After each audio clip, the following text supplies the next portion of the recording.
ये कार्यक्रम सिर्फ आपके लिए है, आपकी समस्याओं के समाधान के लिए। अगर आप हमारे कार्यक्रम से जुड़ना चाहते हैं तो उठाइए फ़ोन और हमारी टीवी स्क्रीन पर जो नंबर चल रहा है उस नंबर पर आप हमें कॉल करें। उस कॉल के माध्यम से हम आपकी समस्या का समाधान करने का प्रयास करेंगे। मित्रों, यदि आप हमारे कार्यक्रम से जुड़ना चाहते हैं तो हमारी टीवी स्क्रीन पर जो नंबर चल रहा है उस नंबर पर आप हमें कॉल करें। उस कॉल के माध्यम से हम आपकी समस्या का समाधान करने का प्रयास करेंगे। मित्रों, ये महत्वपूर्ण चीज़ है कि कार्यक्रम का मुख्य उद्देश्य आपके लिए आपके विचारों को बदलना है। कार्यक्रम का मुख्य उद्देश्य है आपके अंदर परिवर्तन लाना। कार्यक्रम का मुख्य उद्देश्य है आपके अंदर जो ज्योतिष के प्रति अवधारणा बनी हुई है उन सारी अवधारणाओं को दूर करना है। मित्रों, अगर आप हमारे कार्यक्रम से जुड़ना चाहते हैं तो उठाइए फ़ोन और हमारी टीवी स्क्रीन पर जो नंबर चल रहा है उस नंबर पर आप हमें कॉल करें। उस कॉल के माध्यम से हम आपकी समस्या का समाधान करने का प्रयास करेंगे। मित्रों, ये तो थी कार्यक्रम से संबंधित जानकारी। जैसे कि हम आपको इस कार्यक्रम का उद्देश्य विचारों का आदान प्रदान करना है। जैसे कि आपको पता है कि इस कार्यक्रम सबसे पहले हम अपने कार्यक्रम की जानकारी देते हैं, उसके बाद हम अपने विचारों का आदान प्रदान करेंगे। विचारों का आदान प्रदान में हम आपको किसी न किसी नए विषय पर महत्वपूर्ण जानकारी देने का प्रयास करेंगे। तो महत्वपूर्ण जानकारी देने के साथ साथ आपको अलग अलग ग्रहों की जानकारी होती है, अलग अलग विषयों की जानकारी होती है, अलग अलग समस्याओं को हम अलग रूप से प्रस्तुत करके आपके सामने उसका समाधान करने का प्रयास करेंगे। तो मित्रों, आइए इसी तारतम्य में हम जैसे आपको बता रहे थे कि व्यक्ति का जो जुनून है, जुनून किस हद तक किस गुण के कारण कैसे प्रभावित होता है। तो कल हमने जुनून के विषय में बहुत सारी चर्चाएं करी, बहुत सारी चीज़ों का आदान प्रदान किया। इसी जुनून को आगे बढ़ाते हैं। जुनून के विषय में आपकी जो विभिन्न तरह की चीज़ें आपके दिमाग में हैं उसमें विषय को लेकर के जुनून के प्रति जैसे हमने सूर्य के साथ कॉम्बिनेशंस किया और चंद्र के साथ कॉम्बिनेशंस किया, मंगल के साथ कॉम्बिनेशंस कर रहे हैं, अलग अलग विषयों पे अलग अलग कॉम्बिनेशंस कर रहे हैं। तो ऐसी कंडीशन में हम आपको विभिन्न तरह से समझाना चाहते हैं कि चंद्र के साथ इसका क्या प्रभाव पड़ेगा, सूर्य के साथ इसका क्या प्रभाव पड़ेगा, अब गुरु के साथ इसका क्या प्रभाव पड़ेगा, जुनून किस हद तक कैसे क्या काम करता है। तो अब प्रश्न ये उठता है कि यदि चंद्र के साथ जुनून किया जाए तो चंद्र के साथ जुनून में क्या होगा, मन की स्थिति एकदम तेज गति से आएगी और तेज गति से चली जाएगी। यानी जुनून में आपने बहुत कुछ कर डाला, जुनून हुआ आपने भागवत कथा कर डाली, जुनून हुआ आपने दुकान खोल डाली, जुनून हुआ दुकान बंद कर डाली। यानी जुनून होगा सारे तीर्थ कर डाले, जुनून हुआ सारे मंदिर में जाए, जुनून हुआ रोज मंदिर जा रहा है, जुनून हुआ रोज समोसा खा रहा है, जुनून हुआ संबंध बना लिए, जुनून हुआ संबंध तोड़ दिए। यानी तुरंत आप तुरंत संबंध तोड़ते हैं और तुरंत संबंध बनाते हैं। यानी इतना टाइम आपको बिल्कुल नहीं लगता है कि यदि संबंधों का मायने क्या होगा, अर्थ क्या होंगे, उसकी रूपरेखा क्या बनेगी। आप तो जुनून में इतनी जल्दी संबंध बना लेंगे। यदि किसी भी घर में आपकी एंट्री होती है तो ऐसा लगेगा कि इनकी वर्षों पुराने संबंध मालूम पड़ा, महीने भर से ही जुड़ा हुआ है। और लेकिन आपकी एक्टिविटी, आपके उससे संबंध, आपके उनके हर बच्चे का, बड़े का, अपने से सबका ध्यान रखना, अपने से सारी व्यवस्थाओं पे एक चीज़ पे उनके घर के मेंबर की तरह इतनी जल्दी घुल मिल जाते हैं, उनके इमोशनल संबंध बना लेते हैं। और जिस दिन कोई चीज़ आपको बुरी लग जाए, तो जिस दिन वो चीज़ आपको बुरी लग गई उस दिन आप संबंध तोड़ने में विदिन सेकंड में 100वें हिस्से में आप संबंध तोड़ देंगे। उस दिन आप ये नहीं सोचेंगे कि क्या कर रहा है। तो ऐसी कंडीशन में आपको चंद्रमा का जुनून अजीब व गरीब होता है। ये आपको समझने में देर बहुत लगती है कि साला ये कब हमारे घर का व्यक्ति मेंबर बन गया, हमें पता ही नहीं पड़ा, हमारे हर सुख दुख में काम आ गया। निस्वार्थ भाव से, स्वार्थ भाव से नहीं, निस्वार्थ भाव से। यानी निस्वार्थ भाव से आपने उसकी भक्ति देखी और आपके बुरे वक्त में उसने आपको 10,000 की जरूरत थी, 20,000 ला दी। आपके कोई अस्वस्थ था, उसकी पूरी रात और दिन सेवा करके उसको स्वस्थ कर दिया। यानी उसने हर बुरे वक्त में आपकी इतनी सारी मदद कर दी कि आपका वो घर का मेंबर बन गया। इतनी जल्दी विश्वास जीत लिया। ये चंद्र और केतु के कॉम्बिनेशन।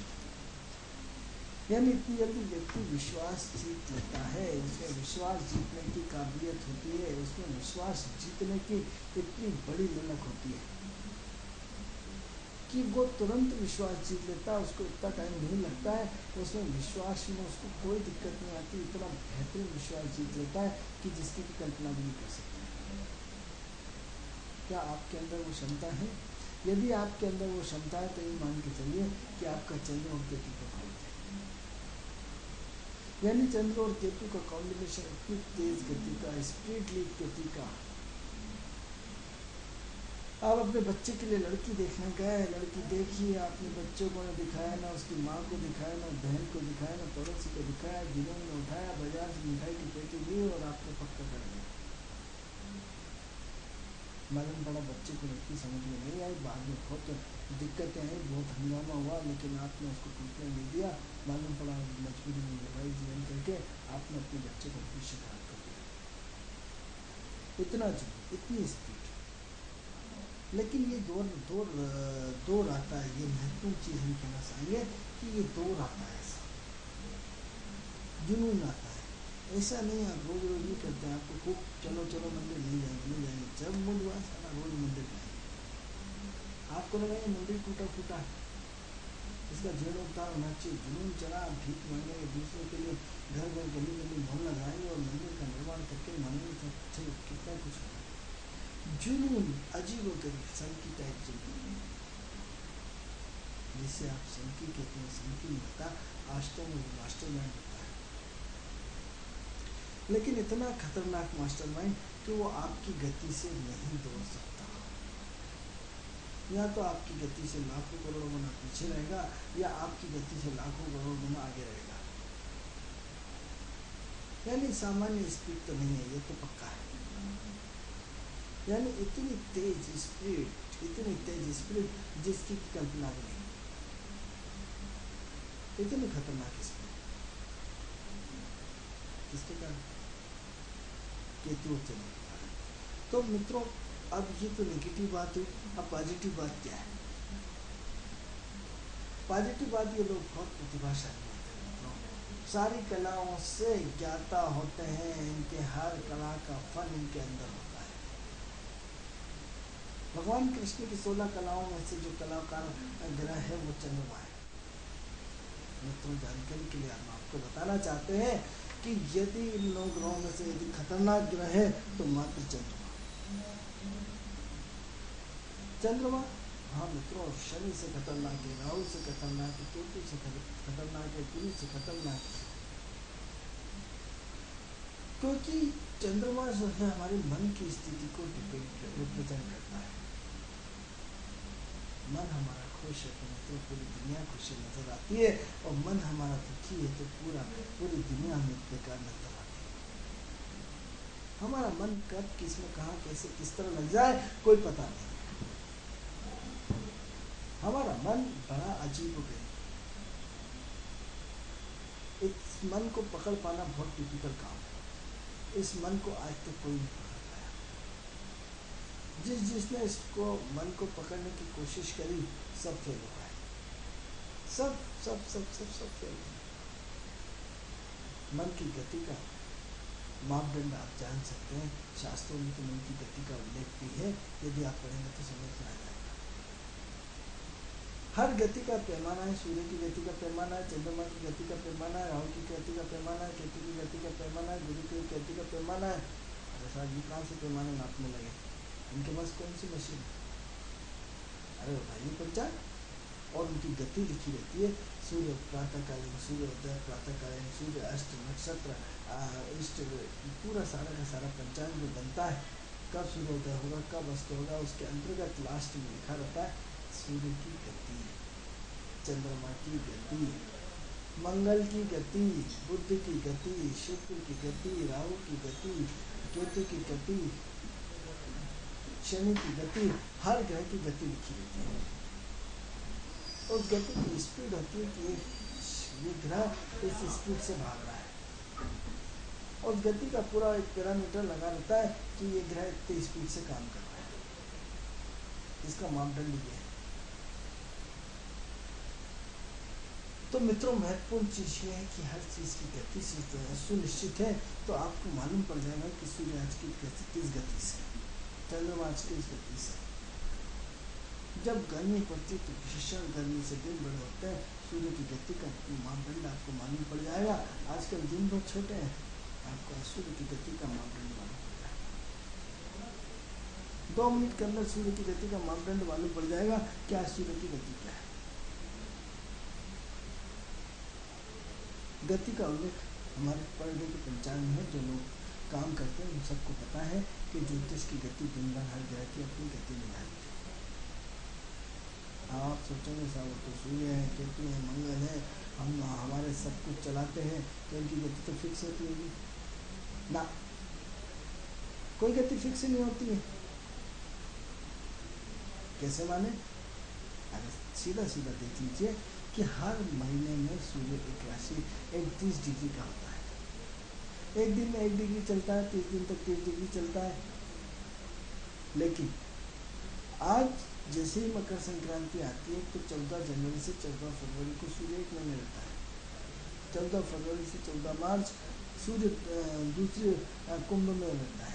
अब जैसे जैसे महीना बढ़ता जाएगा, आज सूर्य 14 तारीख को अगले में अस्त हुआ है, अगले 2 महीने बाद 15 में हो जाएगा, अगले 2 महीने बाद 16 को बदलेगा, अगले 2 महीने बाद 17 को बदलेगा।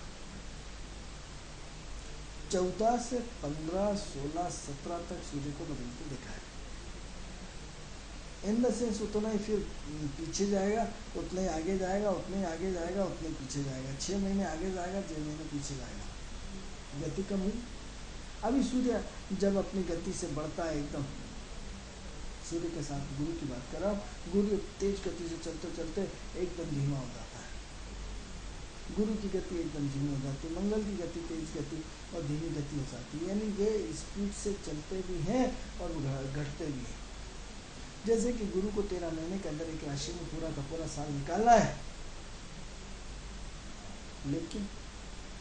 लेकिन उस गुरु की गति में जो होता है वो कितनी ही स्पीड से चले, 13 महीने के अंदर वो घट बढ़ करके अपनी राशि को एग्जिट कर देता है। तो प्रश्न ये उठता है मित्रों कि यदि हम घटनाओं को यदि अपने चश्मे से उतार करके किसी और के चश्मे से देखेंगे तो सारी चीज़ें हमें समझ में आना शुरू हो जाएगी, सारी चीज़ें हमारे अंतरंग में शुरू हो जाएगी, सारी चीज़ें हमारे अंतरंग के इर्द गिर्द घूमना शुरू हो जाएगी। हम देखना ही नहीं चाहते, हम सुनना भी नहीं चाहते। हम तो रेडीमेड बटन दबाया पंखे की तरह और काम करना शुरू करके बैठना चाहते हैं। पंखे की हवा कैसे आएगी, किस तरह आएगी, कौन दे रहा है, कहाँ से आ रहा, लाइट आएगी कि नहीं आएगी, लाइट पहुँचना नहीं पहुँचना किसी का कोई प्रश्न नहीं कि फॉल्ट है डिफॉल्ट है, वायर अच्छा है नहीं है, बेरिंग अच्छा है नहीं है, पंखा अच्छा है नहीं, किसी को कोई लेना देना नहीं। एक ही लेना देना है कि हमारे पंखा सिर्फ हवा देगा। क्या से कौन सा बेरिंग लगेगा, कौन सी वायर लगेगी, कौन सा तांबा लगेगा, कौन सा कापर लगेगा, कौन सा रंग होगा, हमें कोई लेना देना नहीं। हमारा पंखा हवा दे रहा तो बहुत अच्छा, हमारा पंखा हवा नहीं दे रहा तो बहुत खराब। हम इससे ज़्यादा गहराई में नहीं जाना चाहते। लेकिन चूंकि चंद्रमा की बात कर रहे थे तो चंद्रमा एक बार हर चीज़ की गहराई में अवश्य जाता है, उसमें डुबकी लगाता है और डुबकी लगा के फिर बाहर आता है। उसको लगा ये बहुत बड़ा करोड़पति आदमी है, घुसेगा, इंक्वायरी करेगा आपकी कैसे करोड़पति बना, फिर वो तलाश करेगा क्या मैं इसकी तरह खुद करोड़पति बन सकता हूँ। हाथ पैर मारेगा, नॉलेज रहेगा। एग्जाम्पल के लिए कोयला, और ऐसा कोयले की रेंज में बहुत कमाई होती है, कोयले का उत्पादन बहुत ज़्यादा है और कोयला की खपत बहुत ज़्यादा है, कोयले से बिजली बनती है, कोयले की रेत मिल जाए और कोयले से आदमी पूरा 50% कमाता है, 30-50% का मार्जिन है। अब साथ घुस गया, इसके जुनून में तो चल रहा है। अब जुनून में चढ़ते चढ़ते चढ़ते चढ़ते कहानी ये हुई कि ये नहीं मालूम पड़ा कि कोयले का प्रकार कितना होता है, जिस कोयले की डिमांड जिन जिसमें बिजली घर में की जाती है, जिससे बिजली बनाई जाती है, उस क्वालिटी का कोयला था या नहीं था, या जिस कोयले की आपकी एग्रीमेंट हुआ था उसकी जगह दूसरा कोयला भेज दिया गया, उसमें कोयले में मिट्टी मिला करके भेज दी गई, कोयले का रूप बदल दिया गया, कोयले की हीट बदल दी गई, कोयले का माल जो दिखाया था दूसरा दे दिया। अब आपने दूसरे देश से मंगाया और दूसरे देश से मंगाते मंगाते हाँ आपने दुनिया भर के बिचौलियों को उसको पैसा दिया, दुनिया भर के इंक्वायरी और पुलिस और सरकार के हल उसको आपने सेट किया, और लास्ट में जाकर मालूम पड़ा उसकी ओरिजिनल क्वालिटी नहीं है, उसने कह दिया, कंपनी ने आपको मना कर दिया। आपने इतना बड़ा धोखा खाने के बाद उनकी चक्के में सुधर कर दवा कोयले का हाथ जोड़ता है, कोयले की बात नहीं करता। जैसे तैसे उस कोयले को आपने सी ग्रेड डी ग्रेड में बेचा, उससे आधी कीमत में बेचा, पौन कीमत में बेचा, या मूल रकम पैसे कमाए नहीं तो बराबर कर लिए, या 10-20% घाटा से लिया और हाथ जोड़ लिया कि भगवान आज के आप कोयले का काम नहीं करते। यानी कितनी गहराई में, कितनी तुरंत दूसरों को देख करके चंद्रमा तुरंत घुस गया कोयले की खदान में, और सारे जुगाड़ तुगाड़ लगाते हुए, जुनून लगाते हुए, सारे एग्रीमेंट करते हुए, सारे रास्ते वाम टर्न करते हुए, सारे दिमाग दौड़ाते हुए फर्स्ट से लेकर जेठ तक पहुंच गया, जेठ से लेकर फर्स्ट तक पहुंच गया, और इतने कम समय में इतना बड़ा अनुभव लेकर के बाहर हो गया। ये चंद्रमा का जुनून केतु के साथ।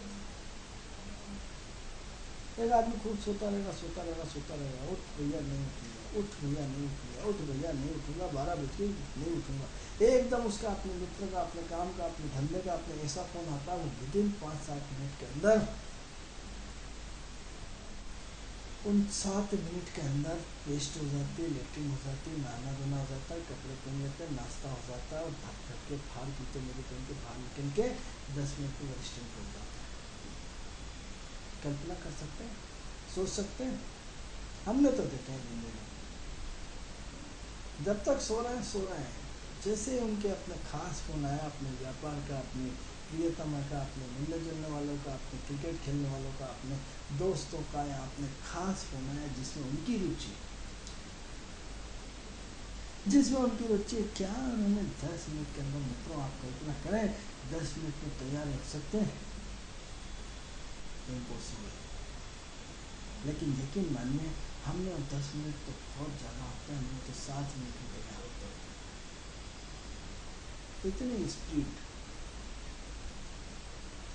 इतनी स्पीड से काम हम 7 मिनट में, जो काम आप 3 घंटे में नहीं कर पाए, उस केतु और चंद्र के कॉम्बिनेशन जैसे इतनी डिग्री का है, उसने 7 मिनट में काम करके दिखा दिया। मित्र, एस्ट्रोलॉजी अपने आप में बहुत बड़ा दमदार विषय है, बड़ा इंटरेस्टिंग विषय है। इतना इंटरेस्ट हमने किसी में नहीं देखा। एक बार यदि जुनून चढ़ जाए, बस इस प्रकृति के रहस्य को जानने की बड़ी जिज्ञासा होती है, इस प्रकृति के रहस्य को समझने की बड़ी जिज्ञासा होती है। प्रकृति क्या है? कौन ऐसी शक्ति है जो इस ब्रह्मांड को चलाती है? कौन ऐसा ग्रह है जो हमारे जीवन को प्रभाव बनाता है? कितनी दमदारी का, क्योंकि मैं नहीं समझता कि आज तक जीवन में ऐसा व्यक्ति हो जिसने कोई प्रयास में कमी रखी हो। मैं नहीं समझता ऐसा कोई व्यक्ति होगा जिसने हार मानने के लिए अपने आप को सरेंडर किया हो। ऐसा मैं ऐसा नहीं मानता कि जिस व्यक्ति ने अपने प्रयास में राय भर भी कमी रखी हो, उसके बाद भी हमने लोगों को सिर्फ फेल होते हुए देखा है, पूरी तरह फेल होते हुए देखा है। और लेकिन सब बिना मांगे ईश्वर ने सब दिया, बिना प्रयास से ईश्वर ने सब दिया, बिना प्रयास किए परमात्मा ने हाथ में उठा के फोन आया, भैया जाके नौकरी ज्वाइन कर लो, नौकरी तुम्हारा इंतजार कर रही है। ऐसे ऐसे लोग थे जिनको ये नहीं मालूम था कि कल वो मंत्री बनने वाले हैं। ऐसा कई बार पेपरों में उल्लेख होता है कि रात की 2 बजे उनका फोन आता है कि जाइए भैया सुबह जाके मंत्री तक की सफर करना है। आदमी फूले नहीं समाता, आदमी होश उड़ जाते हैं, क्या ऐसा आदमी होता है? जब खूब मेहनत करी, खूब प्रयास किया तो कभी नहीं बन पाए। एग्जाम्पल आप देखिए, लाल कृष्ण आडवाणी जी, अटल बिहारी वाजपेयी जी, क्या इन लोगों ने कभी पूरे बहुमत आने के लिए, क्या इन लोगों ने कभी प्रयास नहीं किए थे? क्या इन लोगों ने सत्ता में आने के लिए, पूरे बहुमत में आने के लिए अपनी एनर्जी नहीं झोंकी थी? ऐसा क्या कर दिया मोदी जी ने जो अटल बिहारी वाजपेयी नहीं कर पाए, या जो लाल कृष्ण आडवाणी नहीं कर पाए, या मुरली मनोहर जोशी नहीं कर पाए, या इतने वरिष्ठ लोग नहीं कर पाए। आज ही ऐसा क्या चमत्कार हुआ मित्रों, जिसमें पूरी बीजेपी रंगमय एक रंगमंच में पूरे बहुमत के साथ आ गई? क्या कारण है? एस्ट्रोलॉजी में जाओगे तो 1 मिनट के अंदर आपको मालूम पड़ जाएगा कि एक राशि में शनि 30 वर्ष के बाद आता है। शनि गुरु के नक्षत्र में चल रहे थे, गुरु के नक्षत्र में चल रहे थे, राहु गुरु के नक्षत्र में थे, केतु गुरु के नक्षत्र में थे। गुरु बीजेपी है, गुरु हिंदू धर्म है, इसलिए प्रतिनिधित्व किसका होना? हिंदू धर्म का होना। अब देखिए 1 दिसंबर को शनि गुरु के नक्षत्र से निकल रहा है।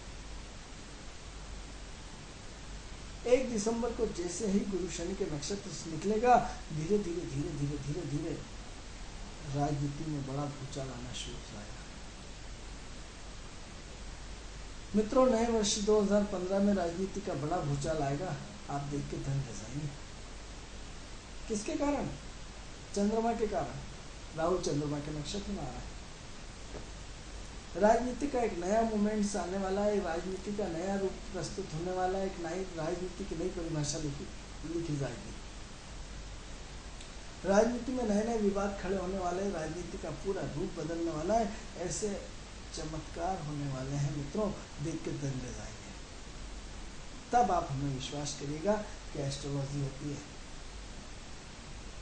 ज़्यादा टाइम नहीं, 1 दिसंबर 1 जनवरी के बाद से 1 जनवरी के बाद से राजनीतिक उथल पुथल बहुत भयंकर बनने वाली है। दूसरा और नहीं मानते तो 1 जनवरी से ठंड की स्थिति बढ़ जाएगी। 1 दिसंबर से 1 दिसंबर से ठंडा मौसम अचानक बढ़ जाएगा, और इतना बढ़ जाएगा कि आप देख के दंग रह जाएंगे, शीतलहर आएगी। और इस बार ठंड लंबी खींचेगी। 20 फरवरी के बाद और ठंड का प्रकोप बढ़ेगा, जबकि होली के बाद ठंड घटती है। लेकिन इस बार ठंड की स्थिति काफी लंबी खींचेगी। क्या है? हर चीज डिसाइडेड है मित्रों, हर चीज डिसाइडेड है। तो मुख्य बिंदु पर आते हैं, चंद्रमा के जुनून की बात करते हैं तो चंद्रमा प्रतिभाशाली बना देता है। चंद्रमा व्यक्ति को व्यावहारिक बना देता है, चंद्रमा व्यक्ति को लचीलापन दे देता है, चंद्रमा व्यक्ति को व्यवहार कुशल बना देता है, चंद्रमा व्यक्ति को इमोशनल संबंधों की कीमत करना सिखाता है। चंद्रमा व्यक्ति को माँ और बेटे के पवित्र रिश्ते की भाषा को समझाता है। चंद्रमा व्यक्ति को मंतव्य की परिभाषा सिखाता है। चंद्रमा व्यक्ति के व्यवहार को सिखाता है। चंद्रमा व्यक्ति के हर कला में फिट। नंबर 2 आपके पूरे व्यक्तित्व से मिलेंगे ना। आपकी बोलने की स्टाइल क्या है, आपके पहनाव क्या है, आपका रहन सहन क्या है, आपकी वाणी क्या है, आपकी आंखों की पवित्रता क्या है, आपके हाथों की पवित्रता क्या है, आपके पैरों की पवित्रता क्या है, आपके दान की पवित्रता क्या है, आपके अंदर के विचार क्या है, आपके बाहर के विचार क्या है, आपके आसपास का एटमॉस्फेयर क्या है, आपके जुड़ाव किन लोगों से, आपके संबंध किन लोगों से, आपके व्यवहार किन लोगों से, आपके एक्टिविटी का फ्लो किन लोगों से, आपकी एक्टिविटी का आधार क्या है, आपकी एक्टिविटी का स्तर क्या है, आपकी एक्टिविटी में दम है कि नहीं है, ये सारी की सारी चीजें चंद्रमा डिसाइड करता है। इतनी सारी क्षमताएं सिर्फ चंद्रमा। मित्रों, बड़ा पवित्र ग्रह है। सबसे अच्छी चीज इसकी है मित्रों, सबसे बहुत अच्छी चीज ये है कि ये किसी को लंबे समय तक परेशान इसलिए नहीं करता क्योंकि एक राशि में मात्र 2.25 दिन रहते हैं। यदि चंद्रमा आपका तकलीफ में है तो कितने दिन दुख मिलेगा आपको? मात्र 2.25 दिन। अब 2.25 दिन तो हमने बोल दिया, लेकिन मित्रों ज्योतिषी एवं कृष्णमूर्ति के भास्कर पद्धति में जाएंगे तो 2.25 दिन भी गलत बात है, क्योंकि इन 2.25 दिनों में भी 2.25 नक्षत्र होते हैं। एक नक्षत्र 13-20 का, दूसरा नक्षत्र 13-20 का, 13-20 होगा 26-40, 26-40 में 3-20 का और एक चरण जोड़ेंगे तो ये होगा 30 डिग्री। यानी एक नक्षत्र मात्र एक दिन, यानी चंद्रमा का दुख भी है तो मात्र एक दिन या फिर 2 दिन या 2.25 दिन। कितना पवित्र है। मतलब कोई आपके मेहमान आने वाला है और एकदम आपकी सूचना नहीं है, घर की गृहिणी, अरे सामने मेहमान आ रहा, मेहमान आ रहा, जल्दी जल्दी जल्दी लड़की वाले देखने आ रहा है, फटाफट तैयार करो। चंद्रमा केतु का कॉम्बिनेशन देखने को मिलेगा। एक उधर से चादर बिछाएगा, एक इधर से झाड़ू लगाएगा, एक इधर से कमरे को सेट करेगा, इधर से धूल साफ करेगा, इधर से एक नाश्ता लेने जाएगा, एक इधर से पानी के ट्रे भरेगा, एक इधर से बिस्कुट की ट्रे लगाएगा। इतनी जल्दी 15 मिनट के अंदर पूरा घर सेट। कल्पना कर सकते हैं, जो महिला दिन भर काम करते करते थक जाती है और दिन भर घर से इतनी होता है, यदि किसी की खबर आपका जवान लड़के को, आपकी बेटी को या बेटे को कोई लड़के वाले देखने आ रहा है और एकदम अचानक फोन आ जाए और 15 मिनट के अंदर पूरे घर का सेट होना, आश्चर्य किंतु सत्य नहीं थे क्या, पूरा घर व्यवस्थित मिलेगा इस केतु चंद्र के कॉम्बिनेशन के कारण। एक केतु और चंद्र का कॉम्बिनेशन बहुत अपने आप में पावरफुल और बहुत दमदार रहता है। मित्रों, केतु की कोई राशि नहीं होती है, फिर क्या करता है केतु? ऊर्जा दे देता है, पोटेंशियल दे देता है, 100 रुपए के 1 करोड़ रुपए कर देता है, पीछे से इतनी फ्रीक्वेंसी दे देता है कि आपको उठा देता है, आपको आम आदमी से विशेष आदमी बना देता है, विशेष आदमी से और भी विशेष कर देता है, और भी है तो और हजारों भी लगा देती है, बहुमुखी प्रतिभावान की चमक आपके चेहरे पे डाल देता है। किसके कारण? चंद्र और केतु के कॉम्बिनेशंस के कारण।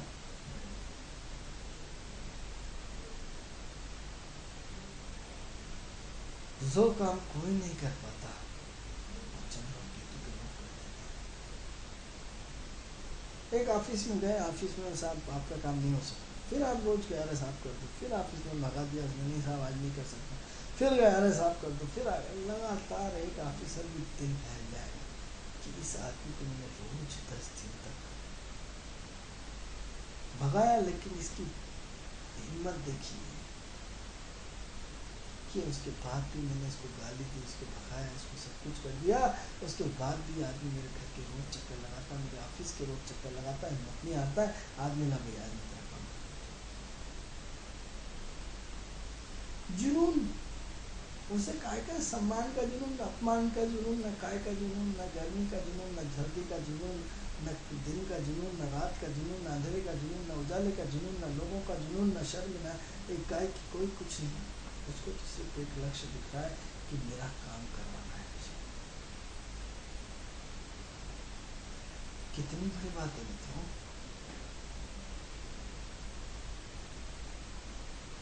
अब आप अपनी अपनी पत्रिका खोल के देखते रहिए कि केतु और चंद्र का कॉम्बिनेशन बाय बढ़ते हैं, केतु और चंद्र का कॉम्बिनेशन बाय गोचर है,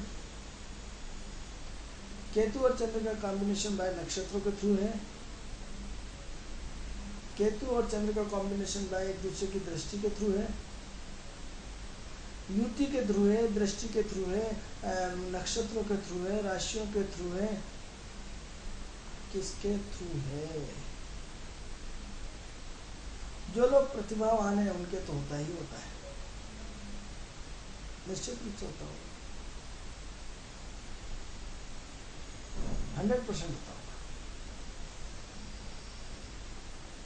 इसीलिए अपना तीसरा नेत्र जागृत करिए। तीसरा नेत्र जो है भगवान शिव का है। तीसरा नेत्र जो हम चंद्रमा के रूप में अपने मस्तिष्क को ठंडा रखते हैं, रोज हम टीका लगाते हैं, रोज हम चंदन का टीका लगाते हैं, हम अब हल्दी का टीका लगाते हैं, हम केसर का टीका लगाते हैं, हम कुमकुम का टीका लगाते हैं, नित्य प्रतिदिन हम कोई न कोई टीका लगाते हैं। क्यों? क्योंकि हम अपने शिव के तीसरे नेत्र को ठंडा रखते हैं। क्योंकि जिस दिन हमारा तीसरा नेत्र शिव का गर्म हो जाता मित्रों, उस दिन याद रखिए कितना ही बड़ा ताकतवर हो, उसके प्रकोप से कोई नहीं बच सकता। एक छोटा सा छोटा आदमी, कमजोर से कमजोर आदमी है, मजबूर है, लाचार है, हैरान है, परेशान है, लेकिन यदि कहीं उसका तीसरा नेत्र खुल गया, यदि तीसरा नेत्र ने अपनी आग निकाल दी, आप बच नहीं पाओगे चाहे कितने ताकतवर हो। आप देखते हैं कि इतने सारे लोग अकेले आदमी ने सबका पुलिस में इसमें उसमें, वो रिश्वत भी नहीं देता है, कुछ नहीं करता है, वो मुकाबला करते हुए सबको अंदर करवा देता है। इतिहास गवाह, क्राइम पेट्रोल में देखिए, सावधान इंडिया में देखिए, आपको मालूम पड़ जाएगा एक साधारण से आदमी ने कितने सारे ताकतवर लोगों से मुकाबला करके उसको अंदर करवा दिया, उसको जेल की सजा दिलवा दी। क्योंकि तीसरे नेत्र जो चंद्रमा के थ्रू हम इनको मतलब इनको चंद्रमा के थ्रू देखते हैं, जो तीसरा नेत्र शिव कहता है, वो असाधारण क्षमताओं का होता है, अद्वितीय शक्तियों का होता है, अद्वितीय शक्तियों का भंडार होता है। यदि तीसरा नेत्र व्यक्ति का खुल जाए तो जीवन में वो चमत्कार होता है जिसकी कल्पना भी नहीं कर सकते, जिसको कि आप सोच भी नहीं सकते। इतना ताकतवर, अद्वितीय क्षमता है, अद्वितीय भंडार। अद्वितीय आदमी दुबला पतला दिख रहा है, लेकिन तीसरा नेत्र जागृत है। आपको कोई छेड़ नहीं सकता, आपके साथ कोई चीट नहीं कर सकता, आपके साथ कोई बदमाशी नहीं कर सकता, आपको कोई धोखा नहीं दे सकता, आपसे कोई बदला नहीं ले सकता, आपके अगेंस्ट खड़ा नहीं हो सकता। लेकिन बशर्ते तीसरा नेत्र खुलता कब है, पहले ये तो पता लगाओ। तीसरा नेत्र सत्य पे खुलता है, तीसरा नेत्र ईमानदारी पे खुलता है, तीसरा नेत्र अपने दान पुण्य से खुलता है, तीसरा नेत्र अपने मंत्रों से खुलता है, तीसरा नेत्र अपने ध्यान से खुलता है, तीसरा नेत्र प्राणायाम से खुलता है, तीसरा नेत्र ईश्वर की कृपा से खुलता है, तीसरा नेत्र प्रेयर से खुलता है, तीसरा नेत्र प्रार्थना करने से खुलता है, तीसरा नेत्र हमारी अंतर इंद्र आत्मा की ऊर्जा को जागृत करने से खुलता है, तीसरा नेत्र जितने हाथों से हमने लिया है उतने हाथों से दान करने से खुलता है। मित्रों, तीसरा नेत्र, क्या उस तीसरे नेत्र को खोलने की क्षमता है जितने भी बड़े पद पे पहुंचे हैं? फिर आपकी जानकारी के लिए बता दूं, उन सबका तीसरा नेत्र कुछ न कुछ अंश खुला रहता है, वरना इतनी बड़ी कुर्सी पे लोग पहुंच नहीं सकते हैं। क्योंकि यदि 10 लोगों को डील करना, यदि 20 लोगों को डील करना, ऑफिस के कर्मचारियों को डील करना, इतने बड़े ऑफिस को डील करना, इतने बड़े प्रदेश को डील करना, इतना बड़े राष्ट्र को डील करना, इतना बड़े वर्ल्ड को डील करना, उनका सबका कहीं ना कहीं तीसरा नेत्र कुछ न कुछ हिस्सा में खुला रहता है, निश्चित रूप से खुला रहता है। क्योंकि तब पावर आपको अपने सिद्धांतों पे चलना पड़ेगा, अपने पुण्यों को जागृत करना पड़ेगा, अपने पुण्यों के हिस्सों को जागृत करके उसे देना पड़ेगा। अब साहब वो हमने टीवी में हमने कार्यक्रम देखा था, किस्मत सवार है। अच्छा, फिर क्या हुआ? हमने बोला साहब टीका लगाओ चंदन का। अच्छा, और क्या बोला हमने? साहब वो केसर आती है, बहुत महंगी आती है, उसका टीका लगाओ, 7 जन्म तक आपको कुछ भी होने वाला नहीं। केसर का टीका लगाओ, कस्तूरी का टीका लगाओ, काय का टीका लगाओ, 1 जन्म 7 जन्म तक नहीं होता। क्योंकि उस केसर का आपने किसी गरीब की मदद की होती तो केसर का टीका काम करता। केसर आप पत्ती महंगी ले आएंगे, लगा लेंगे, खा लेंगे, दूध में डाल के, उतने रुपये की यदि किसी की गरीब की मदद की होती तो आज आपकी बिना केसर से काम, आपका केसर का टीका आपका काम करता। लेकिन आपने वो नहीं किया, क्योंकि पंडित जी ने बोला था 21,000 अनुष्ठान होंगे, 50,000 का अनुष्ठान होंगे, बगलामुखी अनुष्ठान होंगे, ये सब अनुष्ठान होंगे, हम सब पैसे देंगे, लेकिन किसी गरीब की मदद नहीं करेंगे, किसी लाचार की मदद नहीं करेंगे, किसी गरीब का शोषण जरूर करेंगे। किसी की सुंदर पत्नी है, तुरंत उसको पैसे की जरूरत है, सबसे पहले तो आप उसकी पत्नी पे निगाह डाल देते हैं, उसकी तुरंत उसकी पत्नी पे निगाह डाल देते हैं, आप उसको वो उसकी मदद करना शुरू कर देते हैं, सब कुछ शुरू कर देते हैं। तो ऐसी कंडीशन में सबसे पहले अपने विचारों को शुद्ध करिए, अपने आचार विचारों को शुद्ध करिए, अपनी सोच को बदलिए। तीसरा नेत्र खोलना तो चाहते हैं, लेकिन टीका लगा के भगवान को छूते ज़्यादा दिन तक नहीं बना सकते। खूब चंदन का टीका लगाओ, हमने खूब देखा है, जितने कभी ऐसे टीके लगाए, कभी इधर टीके लगाए, कभी इधर टीके लगाए। टीके के हम विरोधी नहीं है, खूब टीका लगाइए, कोई दिक्कत नहीं है, लेकिन उतनी मात्रा, क्योंकि अपना अपना इंटरेस्टिंग विषय है, जो जिस पंथ का होगा वो टीका लगाएगा ही सही। हम सिर्फ तीसरे नेत्र की बात कर रहे हैं, शिव। और टीके को आप जागृत कैसे करेंगे? इस चंदन लगाने से जागृत नहीं होगा, वो अंतर ऊर्जा से जागृत होगा, अंतर आत्मा से जागृत होगा, अंतर आत्मा की ऊर्जा से जागृत होगा। उस अंतरात्मा की ऊर्जा से जागृत होगा जिसमें भगवान शिव का वास है।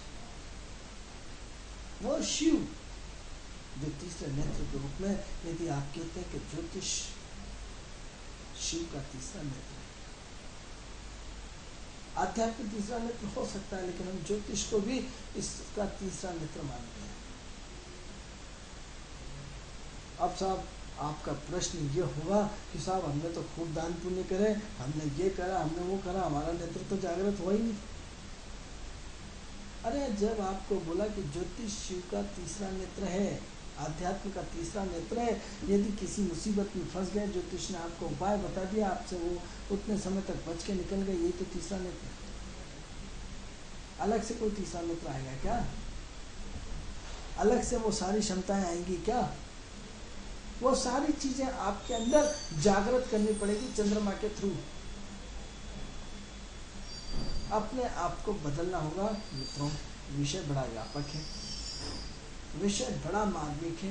ऐसे अनेकों विषय होते हैं जब आपसे काफ़ी गंभीर चर्चा होती है, लेकिन इसमें भी एक आपका फ्लो बनता है, एक आपकी अंतरात्मा जागृत होती है, एक आपका अंदर का भाव जागृत होता है। ऐसा भाव जागृत होता है जो आपको भाव विभोर कर देता है। मित्रों, हो सकता है आज वो ऐसे ग्रह आए हो जिसकी वजह से आपको ये सारी चीज़ें सुनने को मिली हो। जो लोग कार्यक्रम देख रहे हैं निश्चित रूप से भाग्यशाली है, क्योंकि ये सारी चीज़ें किस्मत वालों को सुनने को मिलती है, हर किसी के बस की नहीं है। यदि आपका भाग्य जागृत होगा तभी ये सारी चीज़ें आपको सुनने को, सीखने को मिलेगी। अच्छी सलाह, अच्छे लोग, अच्छे मित्र, अच्छे चाहने वाले, ये सब परमात्मा की कृपा से मिलते हैं। मित्रों, ये कार्यक्रम कैसा लगता है? इस कार्यक्रम से संबंधित कोई भी जानकारी अगर आप चाहते हैं तो हमारी टीवी स्क्रीन पे जो नंबर चल रहा है उस नंबर पर हमें कॉल करके इस कार्यक्रम से जुड़ सकते हैं। कल आपसे पुनः ठीक 11 बजे अपने कार्यक्रम किस्मत सवाल के साथ